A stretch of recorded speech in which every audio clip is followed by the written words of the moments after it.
Gosh, I try my best to curl my hair for you, and then Florida says, not today.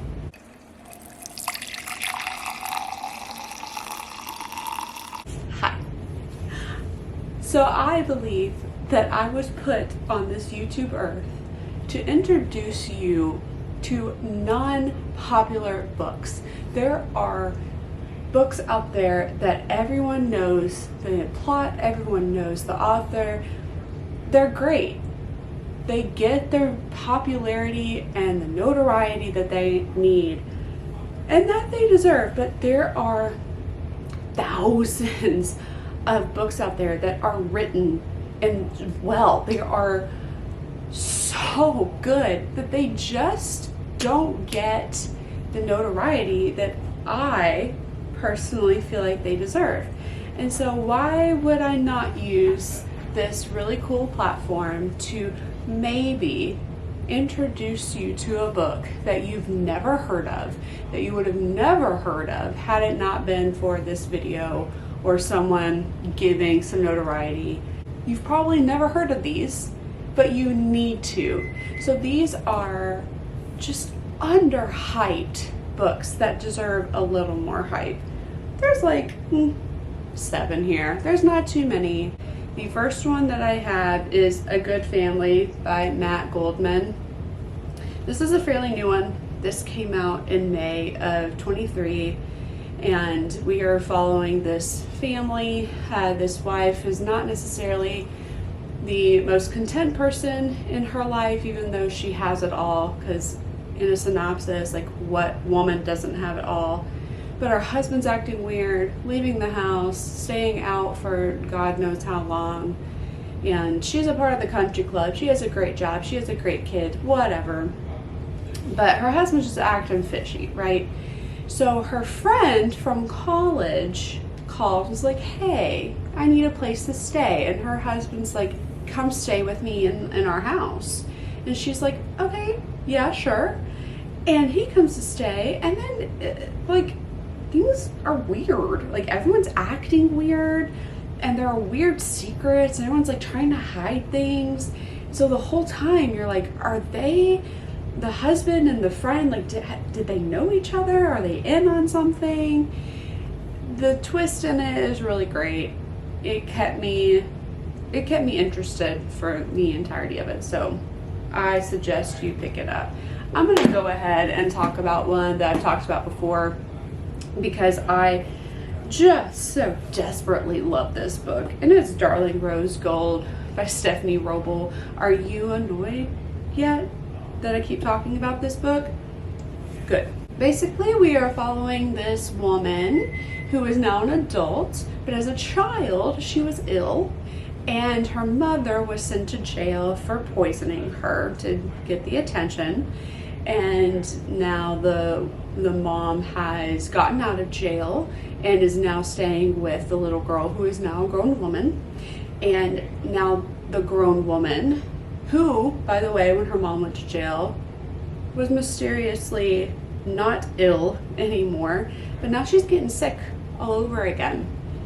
And so we don't know if her mom is poisoning her again. Love this book. The next one that we're going to talk about is called Small Game by Blair Braverman.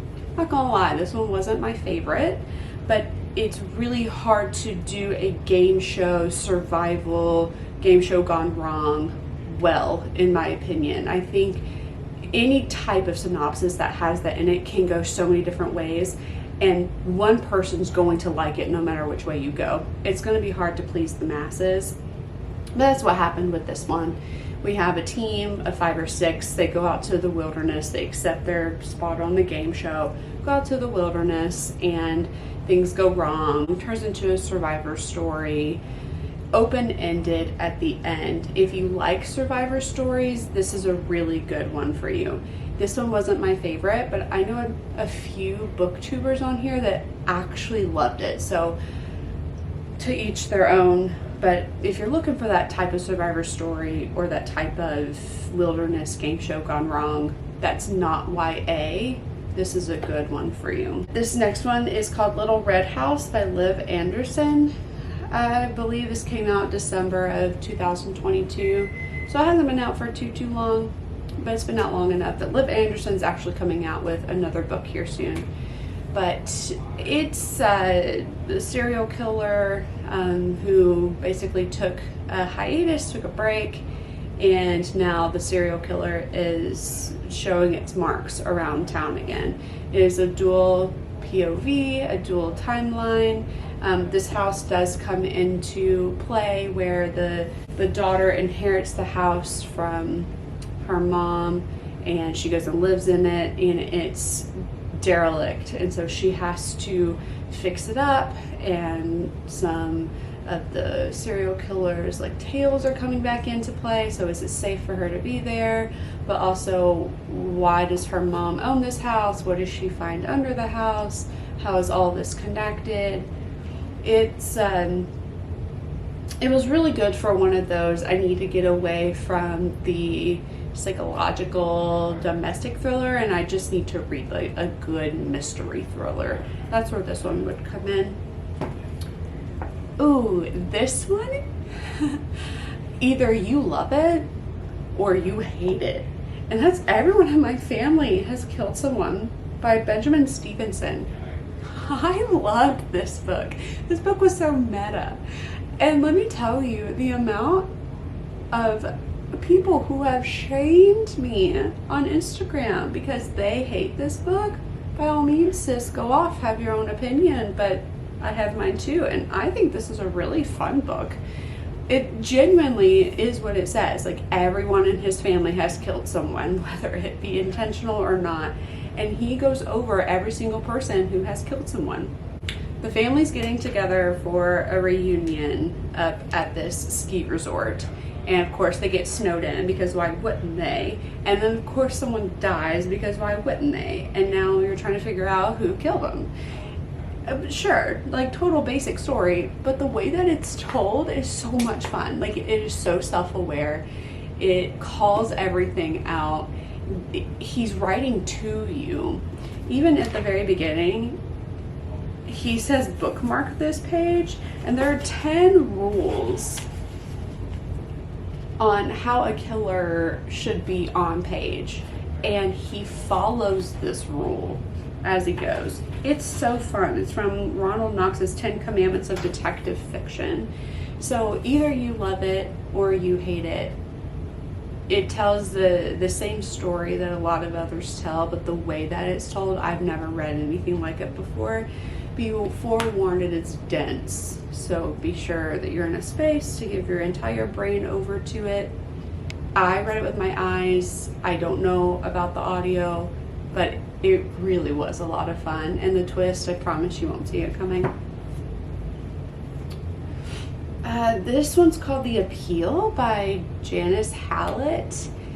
I believe this was my first introduction to Janice Hallett. This came out last January, but it's told in emails and voicemails and text messages. But we are following this group of people who are in a play together, and one of them dies mysteriously, and now we have one, everyone's trying to figure out who killed them, and you are the detective, and so you are getting all of the information as the detective would. And so as you are getting all the information, you are then being pushed into a new direction of how to find it. So no one knows anything before you. You are figuring it out with everyone. That's what makes it so fun. Sometimes when you read a book and you figure it out before everyone else, but you gotta wait for them to catch up. Okay, that doesn't happen here. You're figuring it out with everyone else. So it is a lot of fun. One person's dead, one person is in prison, everyone's a suspect.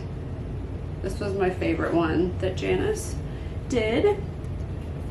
Oh, this is A House with Good Bones by T. Kingfisher. This is one of the horror pics of the video. This is weird. T. Kingfisher is weird. Of course, this came from Tor, so I have a lot of luck with Tor, but Tor publishes some really weird books, and this is one of them.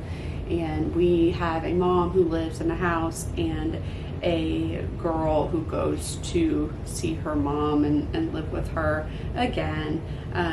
Family secrets are always in bloom in this.